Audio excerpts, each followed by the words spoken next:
to games for healing. The game we'll be talking about today is a very heavy and grim one. This will be a detour from the bright to the bleak. I would not recommend playing it if you're in a depressive state or have a fragile mind in any shape or form. It deals with the subject matter of substance abuse and how it can affect children. There's cursing, death, child abandonment, and just an overall unpleasant atmosphere. I believe that one of the many parts of healing is exploring our feelings and consuming media that can make us think about all we've been through, but only when we're ready, only when we're in a healthy and strong state of mind. This game is not for you if you're not ready to confront those negative feelings. If you're beyond the point of mental fragility, then this could be a way to challenge yourself and look back on things.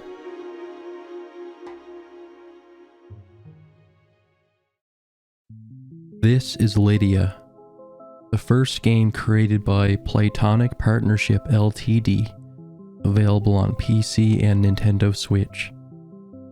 The developers have made it clear that their intent was to create a feel-bad game, with the purpose of showing how its subject matter feels.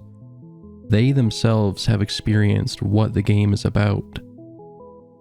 The story is told through chapters. It's about alcoholism through the eyes of an innocent little one. Lydia is a young girl who we see process adult problems through her wild imagination. Here we have Lydia in her room while her parents throw a party downstairs. Her teddy bear has gone missing. She's all alone and afraid that a monster will bring her harm. The sounds of the party downstairs only frighten her more. She's not sure how to describe the monster. She just knows how it makes her feel. Lydia then finds her teddy bear and she follows a light in her closet and is transported into a strange world of imagination. Her teddy bear is suddenly alive, and they decide to go find the monster. They find a monster and ask for the assistance of a drunken knight to confront it. The knight is practically useless with how out of it he is. He collapses and the chapter ends. The next time she enters the closet, she's a bit older. She must go through a dark forest. The trees have yellow eyes. Later in the game, we see that the drunk party guests have the same yellow eyes. The dark forest could be an imaginative way of her seeing walking through the crowd. At the end of the forest, she meets a jester resembling her father. They have a pleasant chat until it's cut short with the arrival of one of the jester's friends. He sends Lydia to her tent in the forest, which could be her room in real life. While trying to sleep, she overhears her drunk jester father say to one of his buddies that he never wanted her and is planning on leaving. From then on, every other time she enters the light in the closet, we see different periods of her life and how alcoholism has affected her. She's been through a lot. She was an accidental pregnancy. Her father drinks. Her mother is unhappy. They throw parties downstairs where everyone drinks while she's left alone in her room. Her father abandons her at a young age. The man who becomes her stepfather is a slob who doesn't even consider her his own daughter. Two of her friends die in a car crash due to drunk driving.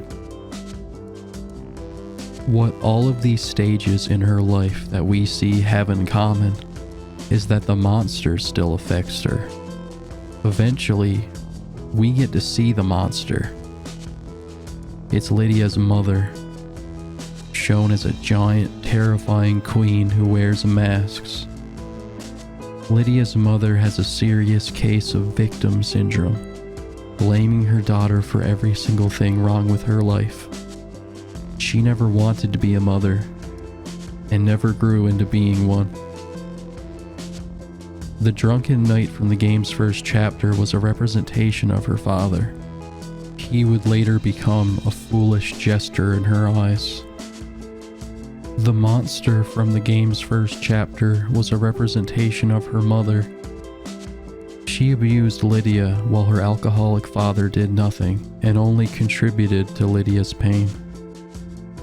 The game ends on a very bleak note. An older Lydia speaks with her mother laying on her deathbed.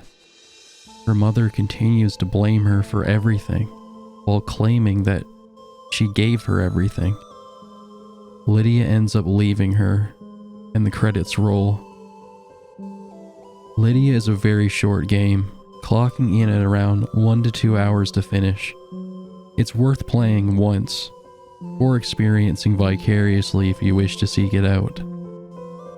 As a game, it has a fair amount going against it. The characters move incredibly slow.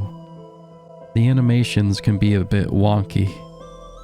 I had trouble just pressing A to open a door once. There are some mistakes in the script, such as this grammar error. The only things you can do in this game are slowly walk, press A to interact, and choose some alternate dialogue options that have no effect on where the story goes. It's best compared to a visual novel, I think. The characters speak in a style similar to the characters of, let's say, Banjo-Kazooie or Ukulele.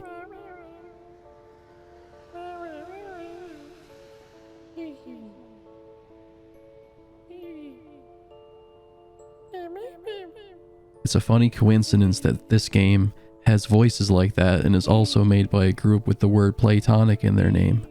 Random observation aside, some of the voices are a bit grating, but you can turn the voices down if you like.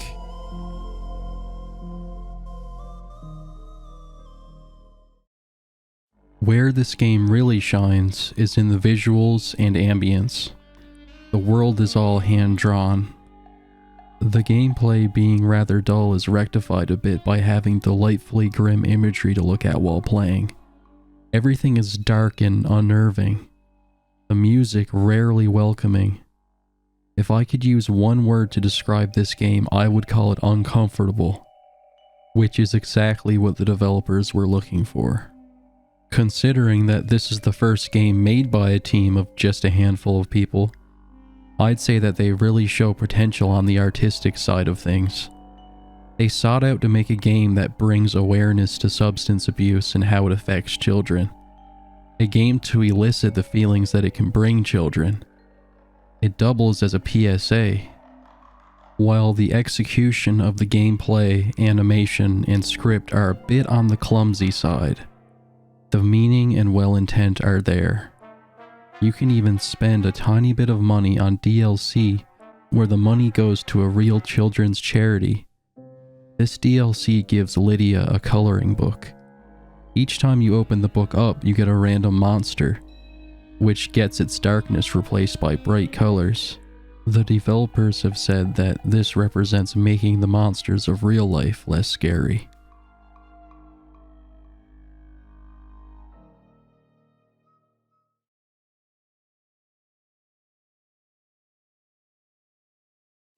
If you're far along enough in your mental health journey to have a will strong enough to handle the subject matter of your suffering, then this game could spark emotions in you and help you explore them.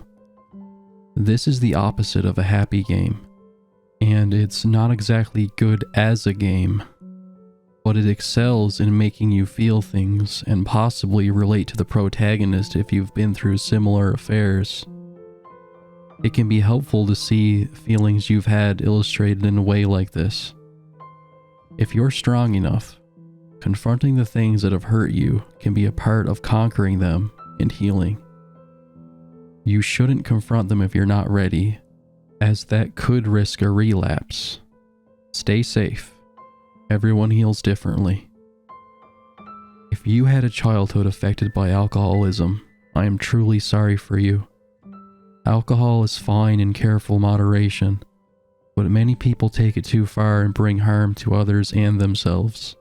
This game shows it to us at its worst. Remember that the trauma you grew up with does not have to affect who you are today. You shouldn't let your past affect your bright future. You can move on. It might take time, but you can move on. I know your future is bright. If you were a child born to ungrateful parents, then just remember that the circumstances of your birth are irrelevant, and that it's what you do with the gift of life that determines who you are.